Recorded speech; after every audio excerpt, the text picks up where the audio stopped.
السلام علیکم ورحمۃ اللہ وبرکاتہ۔ اعوذ باللہ من الشیطان الرجیم، بسم اللہ الرحمن الرحیم۔ الف لام را تلک آیات الکتاب المبین، انا انزلناہ قرآنا عربیا لعلکم تعقلون۔ نحن نقص علیک احسن القصص بما اوحینا الیک ھذا القرآن وان کنت من قبلہ لمن الغافلین۔ صدق اللہ العظیم۔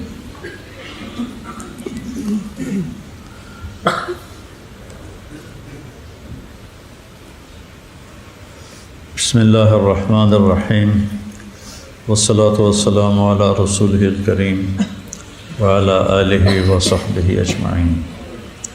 سورہ یوسف کا بیان چل رہا ہے کہ اس کو اللہ تعالیٰ نے احسن القصص فرمایا۔ سارا قرآن خوبصورت ہے۔ اللہ نزل احسن الحدیث، آج تک جتنے کلام آسمان سے اتارے ہیں اللہ نے قرآن کو سب سے حسین کلام بنایا ہے۔ پھر اس میں سب سے حسین اللہ کہہ رہا ہے کہ نحن نقص علیک احسن القصص بما اوحینا الیک ھذا القرآن، کہ ہم نے یوسف کے قصے کو علیہ السلام سب سے حسین قصہ بنا کر آپ کے سامنے پیش کیا ہے۔ تو ایک تو اس کے خوبصورتی واقعے کے بیان کے لحاظ سے، ایک اس میں جو سبق ہیں روزمرہ زندگی کے وہ بڑے عظیم الشان ہیں۔ میں پچھلے 2 دن بات کر رہا تھا، آج بیان کروں گا۔ اگر اولاد نافرمان ہو اور فرما بردار نہ ہو تو کیسے کرو؟ جیسے یعقوب باپ بنے ایسے باپ بن کے دکھاؤ۔ جیسے یعقوب علیہ السلام نے باپ کا رول ادا کیا، ایسے تم رول ادا کرو گے تو تمہاری اولاد لوٹ آئے گی۔ اور لوٹ ہدایت تو اللہ دیتا ہے، لیکن یہ رویہ ان کے ہدایت پر آنے کے لیے بہت بڑا سبب ہے کہ ان کے ساتھ نرمی کا معاملہ رکھو، محبت کا معاملہ رکھو۔ دل تو اللہ نے پھیرنے ہیں۔ ہمارے ایمان، ہمیں جو ایمان کی دولت ملی اللہ نے دی ہے، اس پہ باقی رکھنے والا بھی اللہ ہے، اور اسی پہ خاتمہ ہو وہ اللہ کی توفیق سے، انہی کے ساتھ ہمارا حشر ہو یہ بھی اللہ کی توفیق سے۔ تو والد کے ذمے، والدین کے ذمے جو یعقوب علیہ السلام نے کر کے دکھایا کہ وہ کہہ رہے ہیں ان ابانا لفی ضلال مبین، تاللہ انک لفی ضلالک القدیم حتی تکون حردا و تکون من الہالکین۔ ایسے سخت لفظ بول رہے ہیں کہ جو کہ والدین کا دل چیر کے رکھ دیں۔ لیکن جب یعقوب علیہ السلام نے ان کو بھیجا مصر تو ان کا یا بنی لا تدخلوا من باب واحد وادخلوا من ابواب متفرقہ، وہ ان کی ساری نافرمانی کے باوجود نہ ان کے لیے بد دعا کرتے ہیں اور نہ ان کی خیر خواہی کو چھوڑتے ہیں۔ میرے پیارے بچوں، جب تم جاؤ تو ایک دروازے سے داخل نہ ہونا، کیوں؟ کہیں نظر نہ لگ جائے۔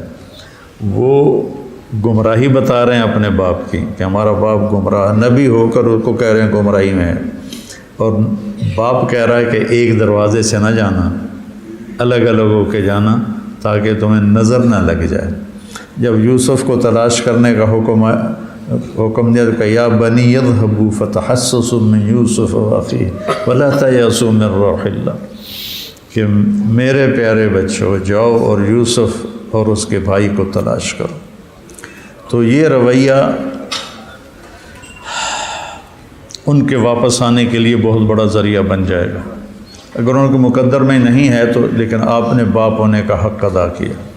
چونکہ آج کل کی اولاد کے سب سے پہلے جو مجرم ہیں وہ والدین ہیں۔ وہ اپنے اولاد کو نہ دین سکھاتے ہیں نہ قرآن سکھاتے ہیں۔ میرے کہنے کا مطلب یہ نہیں کہ عالم بناؤ، عالم بننا ضروری نہیں، مستحب ہے آج کے دور میں۔ میرا اللہ مجھ سے، میرے بچے سے کیا چاہتا ہے یہ اسے معلوم ہونا چاہیے۔ اللہ اپنی کتاب میں کیا کہتا ہے یہ والدین کے ذمہ ہے کہ اپنی اولاد کو سکھائیں۔ ایک شخص آیا حضرت عمر کے پاس کہ یہ میرا بیٹا ہے بہت نافرمان ہے۔ عمر رضی اللہ عنہ نے اس کو لاٹھی اٹھائی کوڑا اپنا مارنے کے لیے، تو کہنے لگا یہ ٹھہر جاؤ ذرا۔ حضرت عمر رک گئے، کہنے لگا اولاد کے ذمے بڑے حقوق ہیں ماں باپ کے، لیکن کیا کوئی ماں باپ کے ذمے بھی حق ہے اولاد کا؟ تو حضرت عمر نے فرمایا ہاں ہے۔ کہا یہ وہ بتا دیں کیا ہے؟ کہا پہلا یہ ہے کہ نیک بیوی تلاش کرے، نیک ماں ہو تاکہ ماں نیک ہو، نیک بیوی تلاش کرے، اور دوسرا حق یہ ہے کہ جب بچہ پیدا ہو تو اس کا نام اچھا رکھے، اور تیسرا حق یہ ہے کہ اس کو قرآن کی تعلیم دے۔ تو وہ بچہ کہنے لگا کہ پھر سن لیں، میرے باپ نے ایک حبشی عورت باندی سے شادی کی، آزاد سے شادی نہیں کی، ایک حبشی باندی سے شادی کی، مجھے ماں اچھی نہیں دی، پھر اس نے میرا نام جولان رکھا۔ جولان گندگی کے کیڑے کو کہتے ہیں، یہ جو نالیوں میں کیڑے نہیں پھر ان کو جولان کہتے ہیں، کہ پھر اس نے میرا نام جولان رکھا۔ اور تیسری بات یہ ہے کہ اس نے آج تک مجھے قرآن کی شکل ہی نہیں دکھائی، تو اس کا بھی کوئی قصور بنتا ہے کہ نہیں بنتا؟ حضرت عمر نے کوڑا اس کی طرف پھیر دیا کہ پہلے تو میں تیری مرمت کراں، تو بیٹے کا بتانے آ گیا ہے، پہلے تیری ٹھکائی کی ضرورت۔ تو والدین بہت بڑے مجرم ہیں آج کے دور میں، اسکول کی پڑھائی، کتنے اے آئے، کت پوزیشن کیسی آئی، بچے ڈپریشن کا شکار ہو جاتے ہیں، اور کتنے بچوں کے واقعات ہیں خودکشی کر لیں۔ تو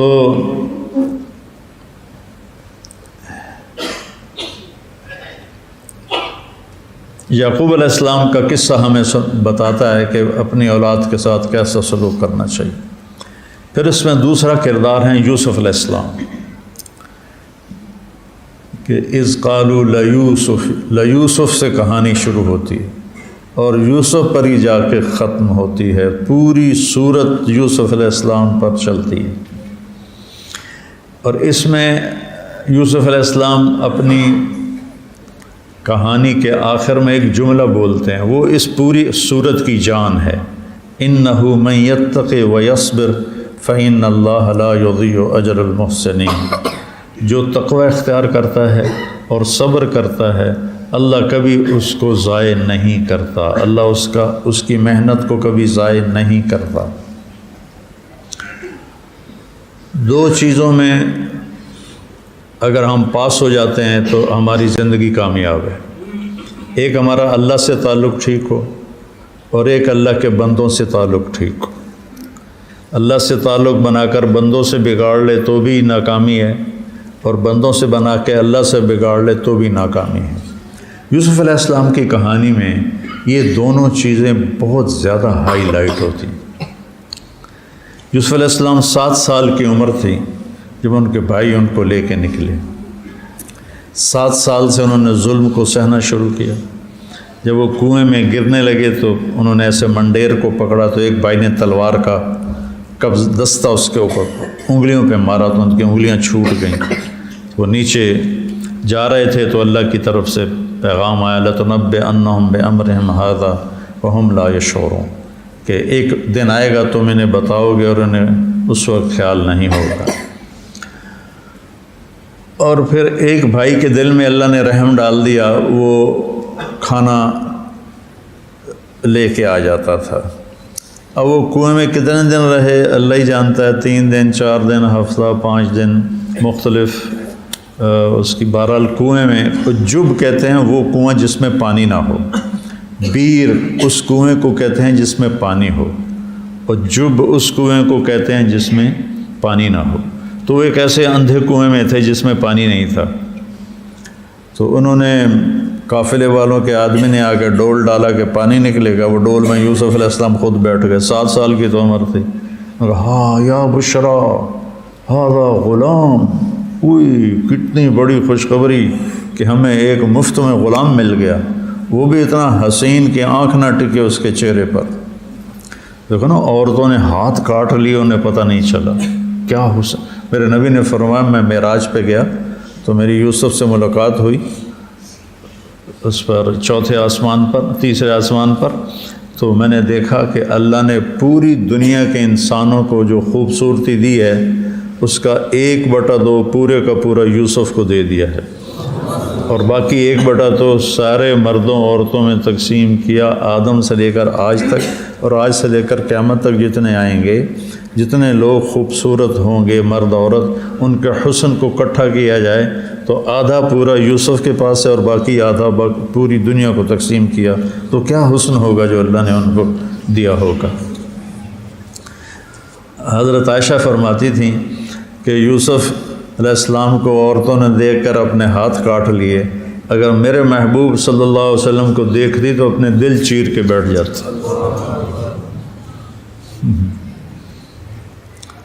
ابو طالب نے کہا تھا ابیض یستسقی الغمام بوجہہ ثمال الیتامی عصمۃ للارامل یلوذ بہ اللہ من آل ہاشم وہم عنده فی نعمت و فواضل۔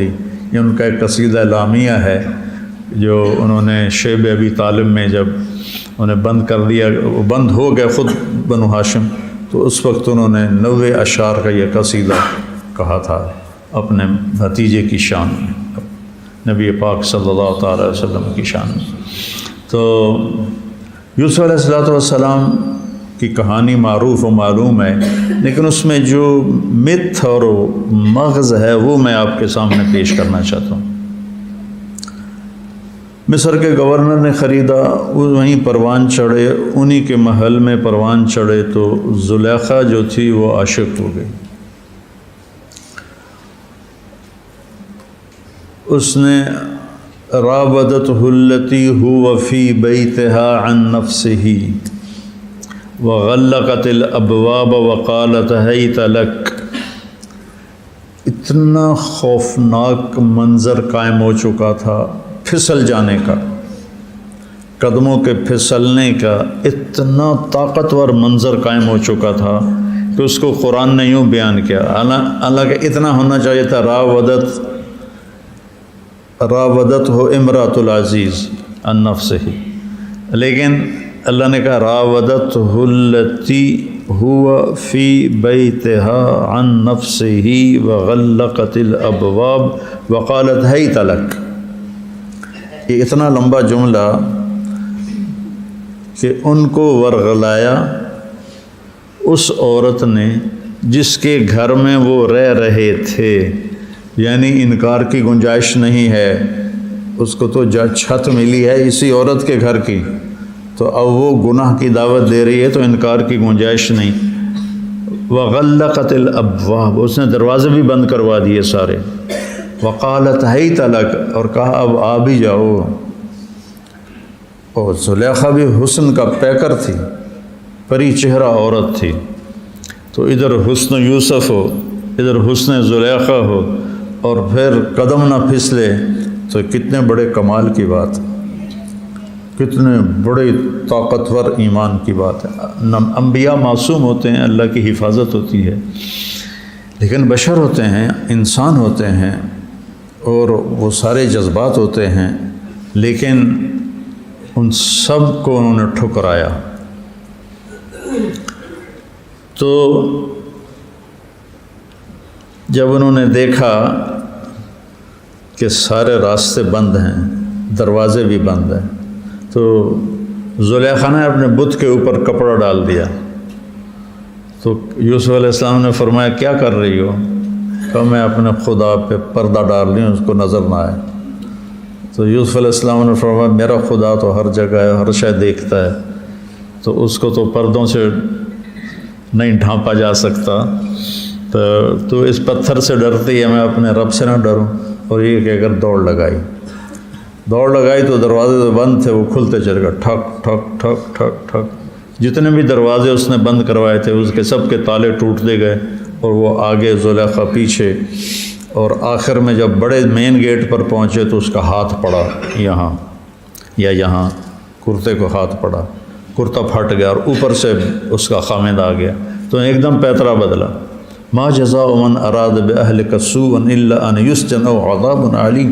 قال هي راودتني عن نفسي وشهد شاهد من أهلها إن كان قميصه قد من دبر فكذبته من الصادقين وإن كان قميصه قد من قبل فصدقته من الكاذبين فلما رأى قميصه قد من دبر قال إنه من كيدكن إن كيدكن عظيم يوسف أعرض عن هذا واستغفري لذنبك إنك كنت من الخاطئين. اس کو ان خوبصورت الفاظ میں قرآن نے بیان کیا کہ پورا قصے کو کہ وہ کرتا پھٹا، اوپر سے وہ خامد آ گیا، وہ ایک دم اس نے اپنا داؤ پیچ بدلا کہ کیا جزا ہے اس کی جو تیرے گھر والوں کے ساتھ برائی کا ارادہ کرے، سوائے اس کے جزا خود طے کی کہ اس کو یا سزا دی جائے یا اس کو قید کیا جائے، قتل کیا جائے نہیں کہا، چونکہ اس کا تو اپنا ابھی مقصد پورا نہیں ہوا تھا، تو اس میں بھی اس نے چالاکی کی کہ اس کو سزا دی جائے یا اس کو قید کیا جائے، الا ان یسجن او عذاب علیم، یا اس کو قید کر کیا جائے یا اس کو مار پٹائی کی جائے. تو یہ نہیں کہا کہ قتل کیا جائے کہ پھر تو اس کا اپنا تو ابھی مطلب پورا ہی نہیں ہوا تھا. میرے نبی نے فرمایا ما ترکت فتنة اعظم علی الرجال من النساء علی امتی، ما ترکت فتنة اشد علی امتی من النساء، کہ میں نے عورت سے بڑا امتحان، یعنی عورت سے بڑا امتحان مردوں کے لیے اور کوئی نہیں دیکھا. عورت اگر غلط روپ میں آ جائے تو اس کا نقصان بہت زیادہ بڑھ جاتا ہے، اگر وہ صحیح روپ میں ہو تو اس کے قدموں تلے جنت ہے. میرے نبی نے فرمایا کہ ماں کے قدموں تلے جنت ہے. ایک صحابی نے پوچھا یا رسول اللہ میں کس کی خدمت کروں؟ کہا امک، اپنی ماں کی. کہا اس کے بعد؟ آپ نے کہا امک، اپنی ماں کی. کہا اس کے بعد؟ آپ نے کہا امک، اپنی ماں کی. کہا اس کے بعد؟ کہا اباک، پھر اپنے باپ کی. 3 دفعہ ماں کا فرمایا اور 1 دفعہ باپ کا فرمایا. اپنی ماں کی خدمت کر، ماں کی خدمت کر، ماں کی خدمت کر. آپ جنت میں تشریف لے گئے تو آپ نے قرآن کی تلاوت سنی. آپ نے پوچھا فرشتوں سے یہ کون تلاوت کر رہا ہے؟ کہا یہ حارثہ بن نعمان ہیں، تلاوت کر رہے ہیں. جنت میں کیسے گونج رہی اس کی آواز؟ تو پتہ چلا کہ ماں کی ایسی خدمت کی ہے کہ اللہ تعالیٰ نے خوش ہو کہ جب حارثہ قرآن پڑھے پوری جنت کو سنایا جائے. تو مجھے آپ کو سنانے کے لیے آپ کو مشکل سے 1000 آدمی بیٹھے ہو تو یہ مائک کا سہارا لینا پڑ رہا ہے. اگر میں ہٹا دوں تو باہر آواز نہیں جائے گی، اور آواز ٹریول کرتی ہے ہوا کے ساتھ. اگر بیچ میں سے ہوا نکال دی جائے اور ادھر 10 سپیکر رکھ دو تو میں خود اپنی آواز نہیں سن سکوں گا. آواز ڈیولپ ہی ہوا کے ساتھ ہوتی. میری زبان حرکت کرتی ہے، ساتھ ہوا حرکت کرتی ہے. 500 کلومیٹر اوپر چلے جائیں جہاں ہوا ختم ہو جائے، 500 کلومیٹر کا غلاف ہے زمین کے گرد، جہاں یہ ختم ہوتا ہے وہاں جا کے آپ سامنے بیٹھ کے گفتگو کریں، آپ ایک دوسرے کی نہیں سن سکتے. تو وہ کون سا آلہ تھا حارثہ کے پاس کہ 7 آسمان کو چیر کر اس کی آواز جنت میں سنائی دے رہی ہے؟ وہ تھا ماں کی خدمت. ماں کی خدمت. عورت بگڑ جائے تو وہ تباہی پھیر دیتی، لیکن اگر وہ سنوری ہوئی ہو تو دنیا کی سب سے بڑی نعمت عورت ہے، نیک عورت. دنیا کی سب سے بڑی نعمت نیک عورت. الدنیا کلھا متاع وخیر متاعها المرأة الصالحہ. دنیا ساری کی ساری بہت مختصر سا سودا ہے، اور اس میں سب سے اعلیٰ درجے کا سودا نیک عورت، المرأة الصالحہ. آپ نے کہا اجتنبوا خضراء الدمن، اس سبزی سے بچنا جو گندگی میں پیدا ہوئی ہو.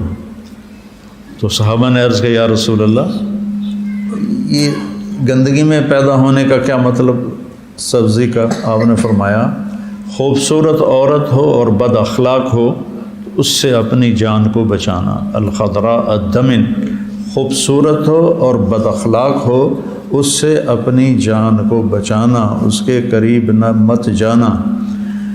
بگڑ جائے تو اس کی تباہی بگڑے ہوئے مرد سے زیادہ ہوتی ہے، اور اگر سنور جائے تو 70 ولیوں پہ ایک عورت بھاری ہوتی ہے. 70 اولیاء کرام پہ ایک عورت بھاری ہوتی ہے. تو میرے نبی نے تمنا کا اظہار کیا، کاش میرے والدین زندہ ہوتے اور میری ماں مجھے پکارتی محمد، اور میں سورۃ فاتحہ پڑھ رہا ہوتا، فرض نماز میں کھڑا ہوتا تو میں ماں کی خاطر نماز توڑ دیتا۔ یہ میرے نبی فرما رہے ہیں۔ اور جب آپ حج پہ تشریف لے گئے اور ابوا کی وادی میں پہنچے تو اپنے اونٹنی کو پہاڑوں میں ڈال دیا۔ عام لوگ جو تھے ساتھ پہلی دفعہ ان کو نہیں پتا کہ یہ ادھر پہاڑوں میں کیا کرنے جا رہے ہیں، لیکن قریب کے لوگوں کو پتہ تھا کہ والدہ کی قبر ہے یہاں، تو آپ تشریف لے گئے۔ میں نے اس جگہ کی زیارت کی ہے اللہ کے فضل سے، اور میری زندگی کا بڑا یادگار سفر ہے۔ وہ جیسے یہ آپ کی بلڈنگ کی اونچائی ہے نا، باہر جو اوپر والی جو سٹوری بنی ہوئی ہے، اس سے اوپر جو چھت ہے تقریباً اتنا اونچی وہ پہاڑی تھی۔ تو آپ تشریف لے گئے اور یہ کب کی بات ہے؟ جب آپ کی عمر 6 سال تھی۔ اب آپ کی عمر کیا ہے؟ 63 سال۔ 63 سال آپ کی عمر ہے، 57 سال ہو چکے ہیں اور آپ کو صدمہ نہیں بھولا ماں کا، ہم نے بھول۔ آپ اپنی والدہ کی قبر کے سرانے ایسے بیٹھے اور یوں ہاتھ یہاں کیے اور سر یہاں کیا، یہ پوری پوزیشن ہے۔ چھوٹا بچہ جب روتا ہے تو وہ یوں سر، جب لمبا رونا ہوتا ہے تو آپ نے یوں کیا اور سر یہاں کیا اور پھر بیٹھ کے رونا شروع کیا، اور کئی گھنٹے روتے رہے، اتنا روئے کہ آپ کی داڑھی آنسوں سے تر ہو گئی، اور آپ کا جو احرام مبارک تھا وہ بھی سارے کا سارا بھیگ گیا آپ کے آنسوں سے، اتنا روئے۔ اور آپ نے پھر اعلان فرمایا کہ آج رات میں یہیں گزاروں گا۔ آگے ابوا کی بستی تھی، اب وہاں سارا انتظام تھا قافلے کے ٹھہرنے کا، اب وہاں نہیں ٹھہرے۔ آپ نے ماں کی قبر کے سرہانے قیام کیا، قبر کے سرہانے قیام کیا۔ یہ آدمی ہفتے کے بعد صدمہ بھول جاتا ہے، کتنی بڑا صدمہ ہو، ہفتہ، مہینہ، سال، 2 سال، پھر بھول جاتا ہے۔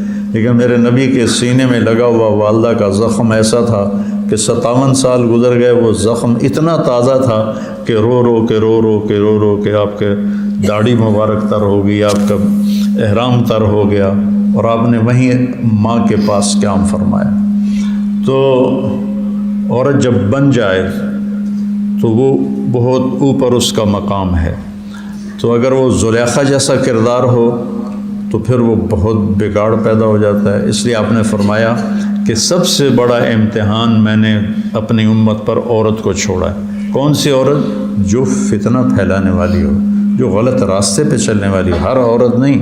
زُيِّنَ لِلنَّاسِ حُبُّ الشَّهَوَاتِ مِنَ النِّسَاءِ، اللہ تعالیٰ نے فرمایا تمہاری خواہشات کی تسکین کے لیے ہم نے دنیا کو مزین کیا ہے۔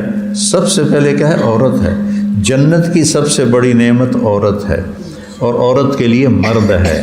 دنیا میں عورت کے لیے سب سے بڑی نعمت مرد ہے، وہ خامند کے روپ میں ہو، بیٹے کے روپ میں ہو، بھائی کے روپ میں ہو، وہ کسی بھی روپ میں ہو رشتوں میں۔ اور مرد کے لیے عورت ہے، وہ بیوی کے روپ میں ہو، وہ ماں کے روپ میں ہو، وہ بہن کے روپ میں ہو۔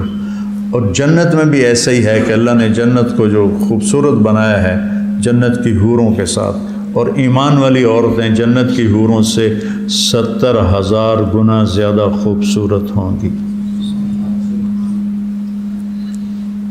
ایک حدیث میں آتا ہے کہ اللہ تعالیٰ اپنی نعمتوں کے دروازے کھولے گا، تو حضرت ام سلمہ نے پوچھا یا رسول اللہ، دنیا کی عورت افضل ہے یا جنت کی عورت افضل ہے؟ تو آپ نے فرمایا دنیا کی عورت افضل ہے۔ تو انہوں نے پوچھا وہ کیسے؟ جنت کی عورت تو مشک عنبر زعفران سے بنی ہے، اور دنیا کی عورت آگ، پانی، مٹی، ہوا سے بنی ہے۔ تو آپ نے فرمایا ان کی نماز، ان کا روزہ، ان کی تلاوت، ان کی عبادت کی وجہ سے اللہ ان کے چہروں پر اپنے نور کی تجلی ڈالے گا، اور ان کا حسن ایسا ہو جائے گا کہ جنت کی حوریں بھی ان کے سامنے باندیاں لگیں گی۔ تو یہاں عورت کا فتنہ تھا زبردست، اور اس نے یوسف علیہ السلام کو پھسلایا، وَلَقَدْ هَمَّتْ بِهِ وَهَمَّ بِهَا لَوْلَا أَن رَأَىٰ بُرْهَانَ رَبِّهِ۔